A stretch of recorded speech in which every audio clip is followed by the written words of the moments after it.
अपनी ही पार्टी पर वक्त वक्त पर सवालिया निशान खड़े करने वाले पीलीभीत सांसद वरुण गांधी एक बार फिर चर्चा में हैं। वरुण गांधी ने इस बार अपने क्षेत्र की महिला कर्मचारियों के वेतन को अपना मुद्दा बनाते हुए बीजेपी सरकार पर हमला बोला है और उनके साथ धरना देने की बात कही। बता दें कि बीते रोज अचानक वरुण गांधी अपनी ही पार्टी के खिलाफ धरना दे रहे लोगों के पास जाकर जमीन पर बैठ गए और एक एक कर उनकी समस्या सुनी, जिसके बाद वरुण गांधी ने ट्विटर का सहारा लेते हुए सरकार पर निशाना साधा और कहा कि आज पीलीभीत में संविदा कर्मियों, जिनमें मनरेगा, स्वास्थ्य, आंगनबाड़ी, आशा बहुएं, शिक्षा मित्रों और अन्य की वेदना को जाना।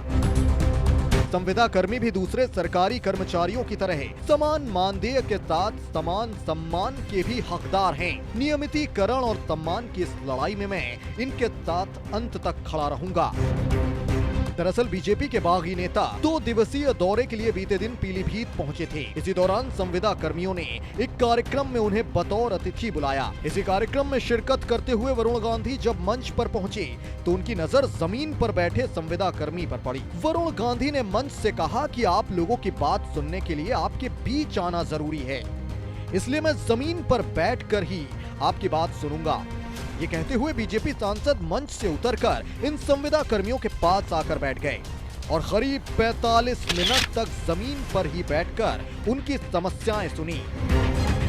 ये पहली बार नहीं जब वरुण गांधी ने चुनाव से ठीक पहले ही अपनी ही सरकार पर हमला बोला हो। इससे पहले आपको याद ही होगा कि कैसे वरुण गांधी टीईटी की परीक्षाओं को लेकर सरकार पर हमलावर हुए थे।